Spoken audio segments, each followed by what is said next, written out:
जीव, तू जैसा भी है तू एक बार हमारे सामने आ जा। मैं तेरे जीवन के जो भी दोष होंगे सारे के सारे दोषों को मैं अपने पास रख लूंगा और तेरे जीवन को सुख समृद्धि से ओतप्रोत कर दूंगा। व्यास जी, आपने 17 पुराण तो लिखे, लेकिन आपने कोई भी ऐसा पुराण नहीं लिखा कि जिसमें भगवान के चरित्रों का गायन किया जाता है। ऐसा करें, आप 18वें पुराण की जो रचना करें उसमें केवल भगवान के चरित्रों का गायन करो। मैं दावा करता हूं आपको जरूर शांति मिलेगी। व्यास जी ने पूछा, बोले महाराज आपको भागवत जी की कथा कहां से मिली? हमें 2 जगह से मिली। कहां से?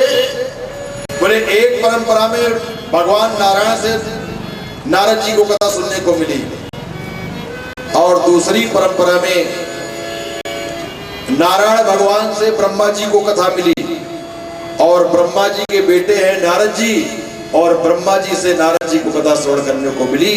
और जो नारद जी ने अपने पिता ब्रह्मा और भगवान नारायण से जो कथा सुनी वही कथा आज यहाँ पर वेद व्यास जी महाराज को सुनाने के लिए जा रहे हैं। आपको कथा मिली कैसे? अब तो जैसे ही नारद जी महाराज से व्यास जी ने प्रश्न किया तो नारद जी को अपने पूर्व जन्म का वर्णन याद आ गया। अहम पुरा तीत भवे भवम मुनि दास्यास्तु कस्याश्चन वेदवादिनाम। अरे व्यास जी, मैं पूर्व जन्म में एक दासी का बेटा था। हमारी माँ लोगों के घरों में प्रसाद बनाने का काम करती थी। एक बार हमारे घर में कुछ संतों का आगमन हो गया। नारद जी महाराज अपने पूर्व जन्म की कथा बता रहे हैं। जब संतों का आगमन हुआ तो संतों ने हमारे यहाँ पर हमारे घर में चातुर्मासा किया। चातुर्मासा होता है कि नहीं होता? और यही विचार करके संत एक जगह पर टिक के और वहीं पर 4-4 महीने तक सत्संग किया करते रहते थे। उसका नाम रखा गया चातुर्मास। संत भगवान हमारे यहाँ पे आए। मेरी माँ संतों के लिए भोग प्रसादी तय करती। संत भगवान भोग प्रसादी ग्रहण करके और मध्याह्न काल के बाद में फिर वो सत्संग प्रारंभ करते। हमारे घर में जब संत अपनी पत्तल में जूठी शीत प्रसादी जो छोड़ देते थे, मेरी माँ उन संतों की पत्तल की शीत प्रसादी लेके मुझे खाने को देती और उन संतों की शीत प्रसादी खाते खाते मेरी बुद्धि विशुद्ध हो गई। ये संतों के प्रसाद का प्रभाव। 4 महीने व्यतीत होने के बाद जब वो संत वहां से चलने लगे तो वो संतों के सत्संग का प्रभाव हमारे बुद्ध प्रभाव कर चुका था। मैं हाथ जोड़ के खड़ा हो गया संतों के सामने, आंसू बहाने लगा। हे प्रभु, मैंने 4 महीने तक आपके सत्संग का लाभ लिया है, अब हमारा इस घर में मन नहीं लगेगा।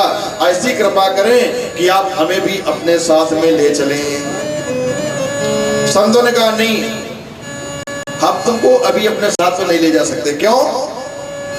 बोले जब तक तुम्हारी माँ तुम्हारे घर में विराजमान है तुम्हें घर छोड़कर कहीं बाहर जाने की जरूरत नहीं है। नारद जी कहते हैं हमें बड़ा कष्ट हुआ, बार बार भगवान से निवेदन कर रहा था, हे प्रभु अगर हमारी माँ हमारे बीच में न होती तो आज हम आपका भजन करने के लिए जरूर जाते, लेकिन क्या करें हमारी माँ हमारे भजन की राह में बाधक बन गई। संत तो चले गए लेकिन हमारा घर में मन नहीं लगने लगा, क्योंकि संतों के सत्संग का प्रभाव हमारे जीवन में पड़ चुका था। एक बार बोले एकदा निर्गदा देहा दुहंती निसिगाम पथि सर्वोदशा सा पृष्ठा कृपणाम काल नोदिता। नारद जी कहते हैं हमारे घर में एक गाय थी। सायंकालीन बेला में एक दिन हमारी माँ दोहनी लेकर गाय के पास में दूध का दोहन करने के लिए गई। गौशाला में अंधकार था, कुछ दिखाई नहीं पड़ रहा था। गाय के पास में एक काला काला सर्प लेटा हुआ था और जैसे ही माँ का पैर उस काले काले सर्प के ऊपर पड़ा, बोले सर्पो दशास्पदा पृष्ठा कृपणा काल नोदिता।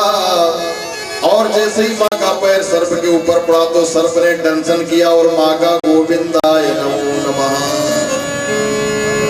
एक बार बताएं, कोई दुखी व्यक्ति बैठा हो, अब उसके सामने कोई दूसरा व्यक्ति दुखी पहुंच जाए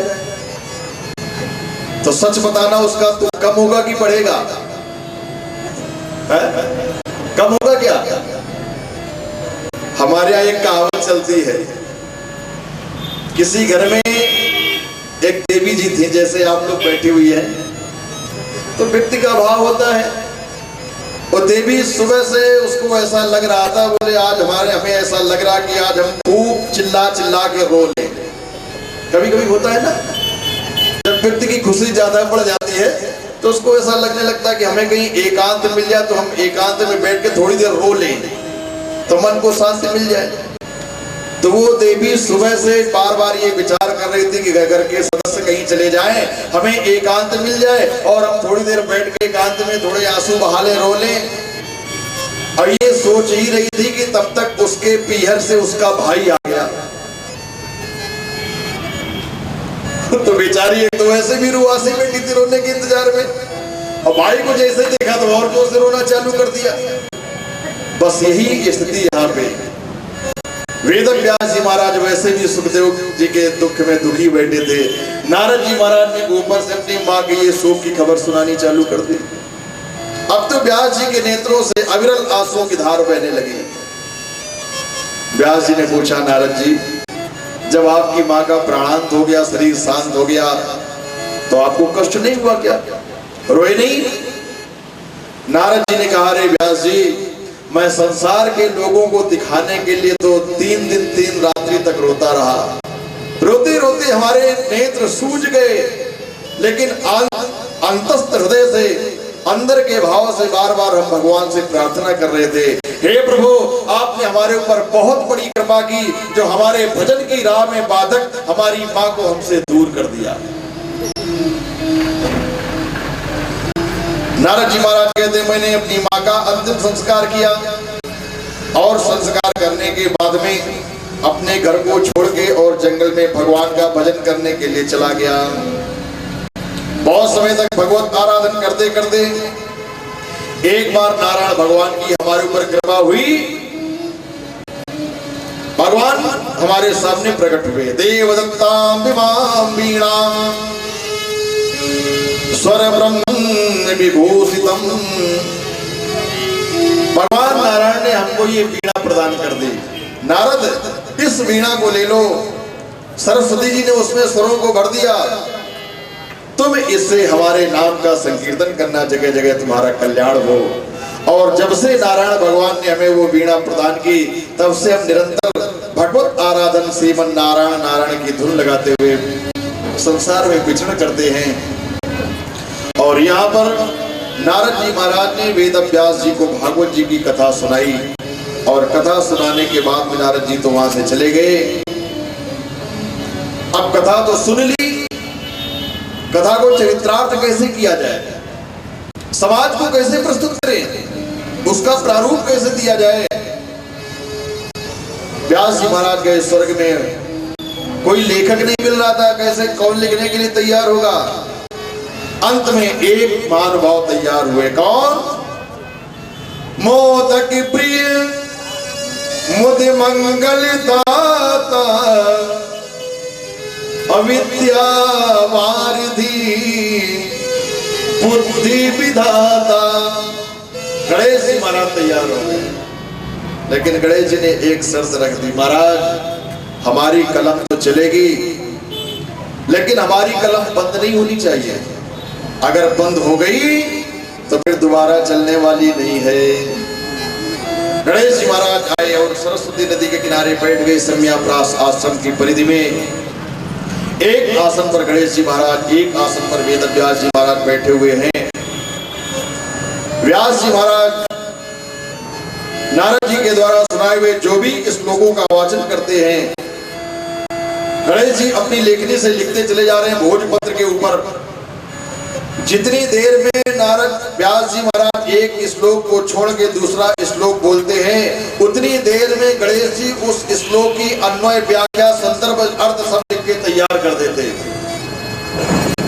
इसीलिए इनको कहा गया विद्या वारिधि बुद्धि विधाता। गणेश जी महाराज इतने बड़े बुद्धिमान हैं।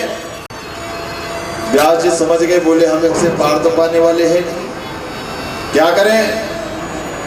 बहुत समय हो गया भागवत की रचना होते होते। अंत में व्यास जी महाराज ने पंचम स्कंद में जब प्रवेश किया है, ऐसे क्लिष्ट श्लोकों को बोला कि जितनी देर में नाथ को गणेश जी श्लोक की संदर्भ व्याख्या अन्वय अर्थ लिखते, उतनी देर में व्यास जी महाराज सरस्वती नदी से स्नान करके अपना नित्य कर्म करके फिर अपने आसन पे बैठ जाते हैं। भागवत जी की रचना चल रही है। समय कौन सा चल रहा था? थोड़ी देर पहले बताया था मैंने, द्वापरे समनु प्राप्त तृतीय युग परे। द्वापर युग का तृतीय चरण व्यास जी महाराज देख रहे हैं। अभी वो कुरुक्षेत्र के मैदान में महाभारत का संग्राम चल रहा है। वो महाभारत का युद्ध अंतिम स्थिति की तरफ जा रहा है। दृश्य क्या है? बोले यदा मृदे कौरव संजयाराम वीरे सधो वीर गतिं गतेषु प्रगोदराभिद्य गदाभिमर्श भगनोर्दंडे धतराष्ट्रपुत्रे यदा मृदे कौरव संजयाराम। वो महाभारत का संग्राम अंतिम क्षणों में जा रहा था। सारे के सारे महारथी मारे गए। गांधारी और धतराष्ट्र के 99 बेटे समाप्त हो चुके हैं।